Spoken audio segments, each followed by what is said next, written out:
As the world turns, what is a day? Years ago I faced a problem similar to what's described here by David Adams, author. I was asked to create a report that would indicate if a task was late or not. Based upon priority, tasks had to be completed within a certain number of days. At first this was straightforward. Business days were the only thing that mattered. I excluded company holidays. They didn't count. I excluded weekends. They didn't count either. However, the concept of business days didn't consider that tasks could arrive at any time, 24 hours a day, 7 days a week. The actors were on call too at times, so handling work related to the tasks also could occur 24/7. Now let's do some basic math. Let's say a task is assigned at 8 a.m. and is finished at 3 p.m. the same day. How many days have passed? My patron told me 1 day. What if it was assigned at 8 a.m. and finished at 3 p.m. the next day? My patron says 2 days. How about assigned at 11 p.m. and finished at 3 a.m. the next day, so only 4 calendar hours have passed? Or even where an actor is assigned a task on a Saturday morning and completes it on Sunday evening. Would that be 0 days, since neither of those are business days? My patron considers this and concludes we have to push the start time to 12:01 a.m. of the first business day after the task was assigned. Okie dokie. Now we have a simple formula. Clock starts at 12:01 a.m. on the first business day after the day the task was assigned. Clock ends at 11:59 p.m. the day the task was completed. If the day of completion is not a business day, the task ended on the last business day before the day of completion. If a task is completed in the same calculated within 24 hours of the start date/time, that is 1 day. Beyond that, just count the business days. This was fairly straightforward to set up and validate. Mostly. I do remember there was a discussion around what happens if the task is completed before the official clock begins. Is the day count 0? Should the eager beavers be rewarded? Or wouldn't that confuse leadership? However, we merged with another company that had an international presence. So now the relevant group had a lot of users in other countries. This introduced a lot of variation that I never truly solved. Each country had their own national holidays. When a day began and ended depended upon the rotation of the Earth. So now a day depends upon the user's country. In theory, this was somewhat easy to account for. Each user had a home location, which included the country. Just use that and add the relevant days to a holiday table which maps to the actor's home country. However, the actors performing the tasks could be in one country, and the consumers who received the outputs could be in another. Which perception of a day mattered here? My patron again simply stepped in. He concluded that the actor's perception mattered. He was darn helpful with these decisions. Okie dokie.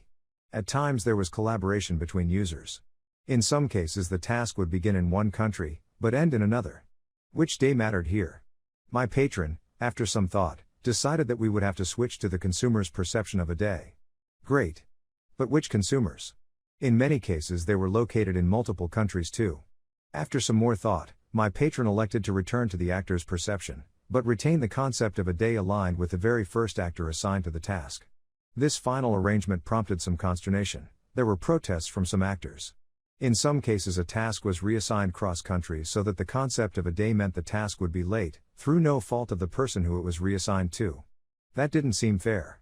Some countries had a generous holiday, work hours, and leave policy. This meant that in terms of sheer calendar days, people in some countries could take longer on their tasks and still have them be on time. That didn't seem fair either. Finally, the consumers in some countries grew frustrated at how actors in other countries were more often late with their tasks. But they weren't late, at least not according to the metrics. How does that make sense? As time passed, see what I did there, I gradually moved away from working on this stuff. One of the last things I did was an analysis of cross-country collaboration and consumption. I concluded that more than 80% of the time the relevant tasks were primarily acted upon and consumed in the same country. So, most of the time this was a non-issue.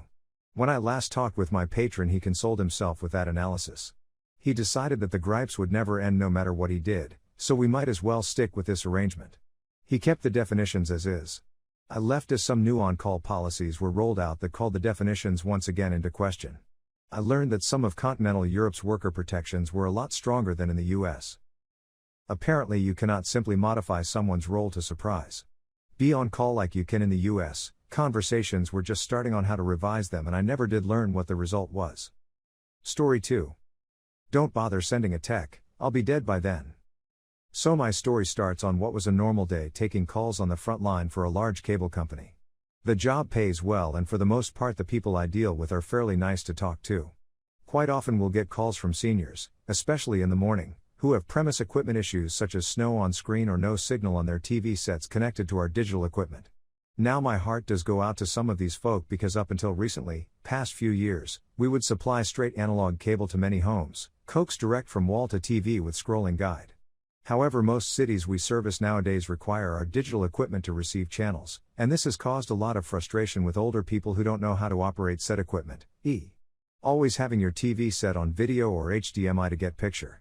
So oftentimes we get customers who are repeat offenders with long ticket histories of these types of issues. So anyway, I get a call from an older gentleman who's quite bitter and mean right off the bat, doesn't like that I asked for his address, telephone number to verify the account, hates that he has to speak with a machine before reaching an agent, etc.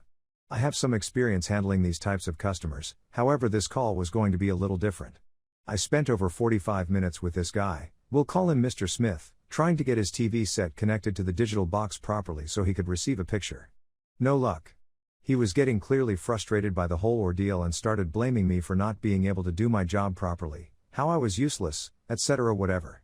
Like I said, I've dealt with this before, so I tried my best not to take it personally, but eventually I had to ask him if we could book a service tech to the home, a courtesy call, to get his TV working correctly. Unfortunately, our booking calendar was showing an appointment 3 days out. That's when he dropped this on me: don't bother sending a goddamn technician, because I'll be dead by then. I'm 94 and TV is the only thing I have left, are you really going to make me wait for a tech? I instantly felt bad. I mean, I've heard every complaint in the book as to why people don't want to wait for a tech, but this one kind of got to me. I'm in my mid-20s, so honestly I can't even imagine how it must feel to utter those words. So I spoke with my supervisor, who said they'd see if we could get someone out earlier. But we couldn't promise anything.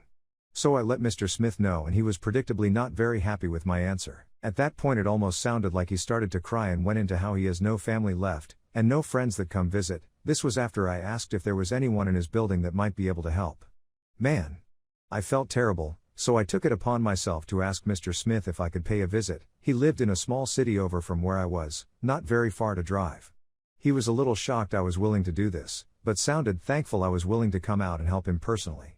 So I head over, get to the residence and meet him. Within 30 seconds I had the cable running again, simple input change, and even brought him a simplified remote for his set-top box to avoid this problem in the future. That's when he started crying. He goes into how he hasn't actually spoken or really interacted with anyone for years. He gave me a hug and told me how thankful he was that I came out and helped him, and told me how sorry he was for being so mean earlier on. I said it was no problem and I was happy to help, and that was it. I left. 3 weeks later, my supervisor comes to my desk and asks me if I could come speak with her for a bit about an account for Mr. Smith. Turns out, he sent the cable company a letter outlining how thankful he was for helping him with his issue and how it really made an old man happy again for once in a very long time. The letter was framed and put on our front entrance to retail. I guess the moral of this story is no matter how nasty someone is to you over the phone, sometimes they're not always a terrible person and just going through a lot. I still think about Mr. Smith occasionally when I get those nasty customers, and it makes me feel a little better. Anyway, thanks for reading. Just thought I'd share how this one call changed my outlook on life. Smile.